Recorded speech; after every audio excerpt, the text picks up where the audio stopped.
Hello family, कैसे हो आप सभी लोग। खूब करता हूँ कि आप सभी लोग बड़े ही होंगे। स्वागत आपका फिर से एक नई वीडियो में। चाहे आपके पास रॉयल एनफील्ड है या और भी अदर ब्रांड की कोई भी बाइक है, स्प्लेंडर होगी, R15, इवन कि अगर आपके पास सुपर बाइक भी है, तो आज की वीडियो आपके लिए बहुत ही ज़्यादा बेनिफिशियल होगी। तो वीडियो ज़्यादा लंबी नहीं होने वाली है, शॉर्ट वीडियो ही होगी आज की। बस कुछ इंपॉर्टेंट इन्फॉर्मेशन आपके साथ शेयर करने वाला हूँ। सो मेक श्योर जो व्लॉग को पूरा देख के जाना, आप ही का बेनिफिट होगा। तो चलिए एक एग्जांपल के साथ आपको मैं समझाने की कोशिश करता हूँ कि जो भी चीज़ मैं आज अपनी बाइक में यूज़ करने वाला हूँ उसका पर्पस क्या होने वाला है। जो हमारे ह्यूमंस हैं उनकी भी जो लाइफ है वो धीरे धीरे कम होती जा रही है, क्योंकि आपको पता है कि जो आजकल खाना पीना है, पिज़्ज़ा, बर्गर, चाउमीन, ये लोग ज़्यादा खाते हैं, जिससे कि हमारी एज है वो भी धीरे धीरे कम होती जा रही है। पहले आपको पता ही होगा कि हमारे जो दादा दादी थे, उनके फादर मदर, उनकी एज कितनी ज़्यादा होती थी, 80+, 90+ वो जाते थे। बट आजकल के आपने देखा ही होगा कि जो भी जनरेशन अभी करंट चल रही है, किसी को कोई हार्ट की प्रॉब्लम है, किसी को कोई भी बॉडी के रिलेटेड प्रॉब्लम है ही है। उसी तरह से हमारी जो बाइक की लाइफ है वो भी धीरे धीरे कम होती जाएगी अगर ये कुछ स्टेप हमने फॉलो नहीं किए, जो कि मैं आज आपको करके दिखाने वाला हूँ। मेरा जो रिसेंट व्लॉग था जिसमें कि मैंने अपनी GT650 की एवरेज टेस्ट करी थी, उसमें मैंने ये चीज़ें मेंशन करी थी कि जो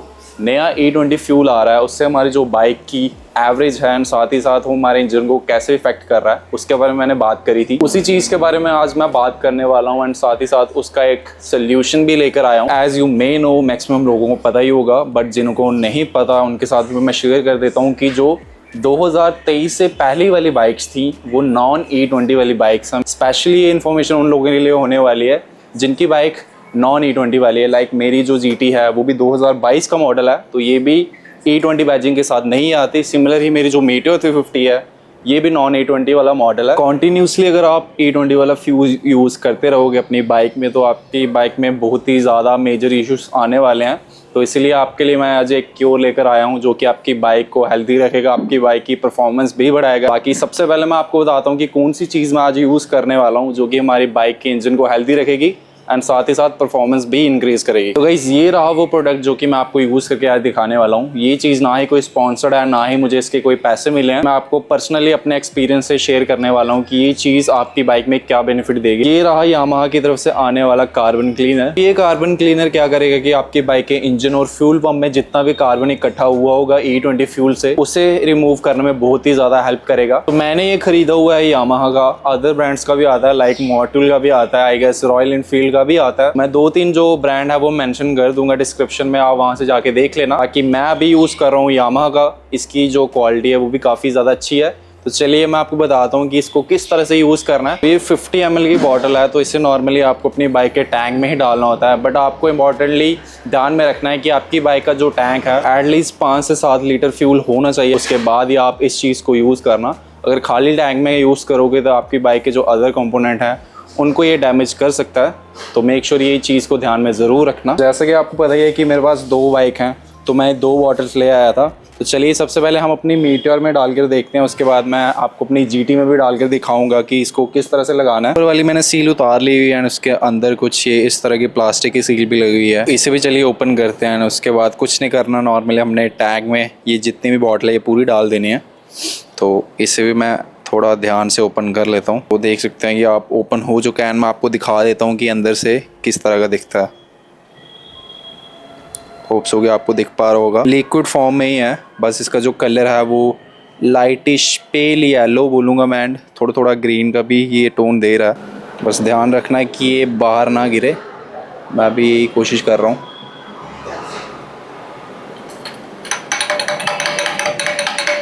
तो देख सकते हैं ये पूरी खाली हो चुकी है। बस अब नॉर्मली कुछ नहीं करना, बाइक का टैंक बंद कर दो and good to go.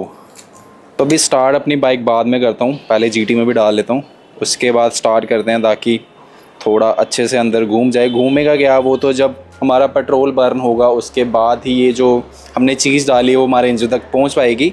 But still हमारा जो फ्यूल पंप है वहाँ पर ये अच्छे से चले जाएगी जब हम अपनी बाइक को स्टार्ट करेंगे। तो चलिए अपनी GT में भी डालना स्टार्ट करते हैं। तो चलिए जल्दी से अपनी GT में भी इसे डाल लेते हैं। सेम इसकी जो ऊपर वाली शील्ड है वो उतारेंगे पहले, एंड उसके बाद जो इसका अंदर का लॉग है, तो अभी मेरे को समझ आया है कि इसको ऊपर नहीं खींचना है, इसको बस आपको रोटेट करना है, ये ईज़िली घूम जाएगा। बट स्टिल आपको जो प्लास है उसकी हेल्प पड़ेगी एक बार इसको घुमाने के लिए। तो इसका भी टैंक पहले ओपन कर लेता हूँ मैं साइड में, एंड बॉटल को ओपन करके डालते हैं हमारी जीटी में भी।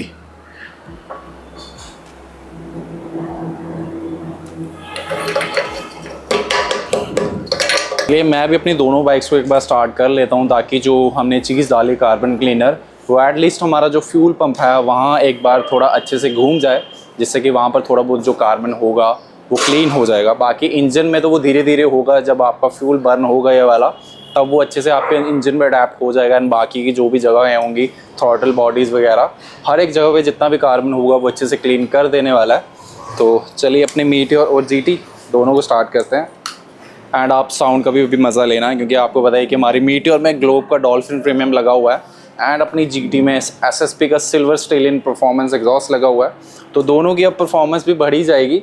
एंड इसके बाद मैं आपको बताता हूँ कि ये नेक्स्ट आपको कब यूज़ करना है। तो अभी तो हमने डाल दिया, बाकी मैं बताऊँगा कि आपको अगली बार ये चीज़ कब यूज़ करनी है, कितनी आपकी बाइक चली हुई होनी चाहिए, तो उसके बारे में डिस्कशन करते हैं। पहले अपनी बाइक को स्टार्ट कर लेता हूँ,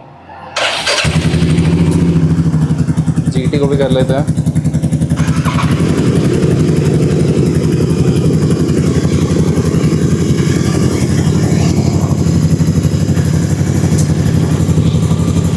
थोड़ी देर रहने देता हूँ, कोई 2-3 मिनट तक, उसके बाद बंद कर देंगे।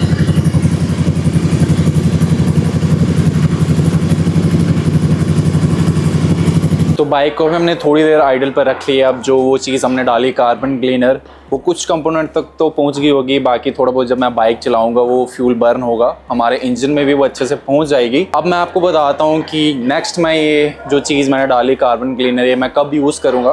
तो अभी मैं आपको अपनी बाइक दिखा देता हूँ। अभी जो मेरी बाइक है वो 5600 किलोमीटर चल चुकी है हमारी जीटी। मीटियोर हमारी 10,600 कुछ चल गई है समथिंग।